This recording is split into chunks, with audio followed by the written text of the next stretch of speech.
Chicago Fire's redemption arc falls short without real stakes. Chicago Fire Season 13, Episode 21. The Bad Guy attempts to reframe Battalion Chief Dom Pascal as a misunderstood figure rather than the volatile antagonist he's been portrayed as all season. While the twist is well executed in some ways, particularly through Kelly Severide's unwavering belief in Pascal's innocence, it ultimately feels like a narrative band-aid rather than a satisfying payoff. The episode hinges on the idea that Pascal was never truly a villain, just a grieving man pushed to his limits. But if the audience spent the entire season distrusting him, only for the show to abruptly insist he was never really a threat, what was the point? Pascal's arc has been one of the most polarizing elements of Chicago Fire's 13th season. His aggressive behavior, punching Stephen Vale, burning down Bishop's garage, was framed as morally ambiguous at best, outright dangerous at worst. Now, the show wants viewers to believe that these were just red herrings, distractions from the real story. A good man broken by tragedy. But redemption arcs only work if the character's flaws feel organic, not just manufactured for shock value. Pascal's sudden shift from potential arsonist to tragic hero rings hollow because the show never bothered to humanize him before the big reveal. Severide carries the episode, but that's nothing new.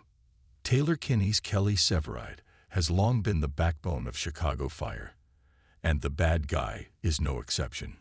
His detective skills, honed through years with the Office of Fire Investigation, make him the perfect character to unravel the truth behind Franklin's accident.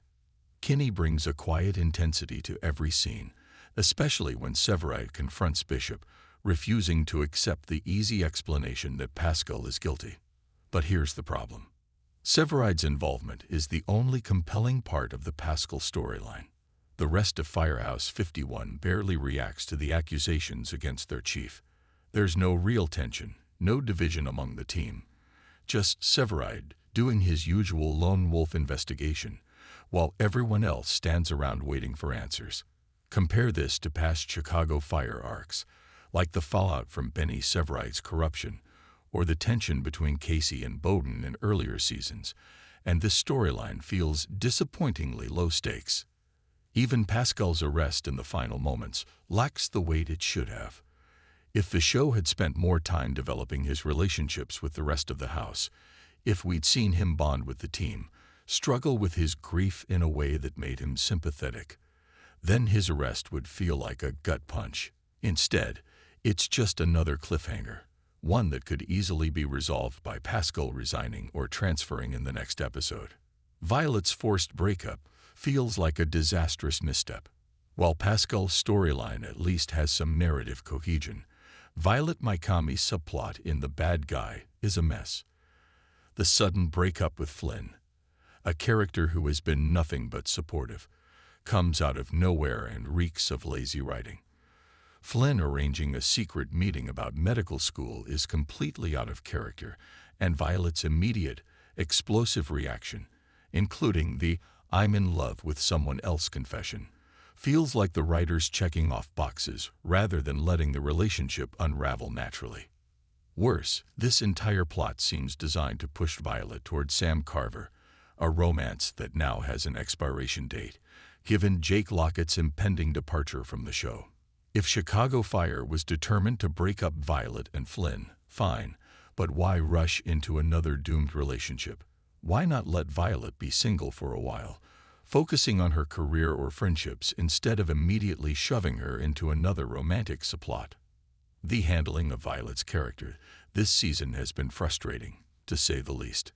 After years of growth, from the unsure new paramedic to a confident leader, she's now being reduced to a pawn in a love triangle that won't even matter in a few episodes. It's a disservice to Hanako Greensmith's performance and to the fans who have rooted for Violet's development. Where does Chicago Fire go from here?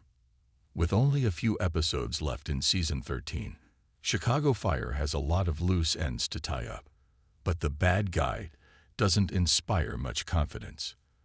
Pascal's arrest could lead to a dramatic courtroom showdown, or it could fizzle out with a quiet resignation. Violet's love life is now in shambles.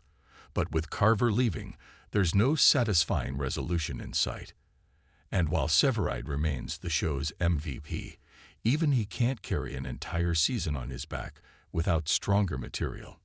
The biggest question now is whether Chicago Fire can stick the landing. The show has delivered incredible finals in the past. Casey's near-death experience in the warehouse fire, Severide's kidnapping, Bowden's final stand as chief. But this season's build-up feels underwhelming by comparison.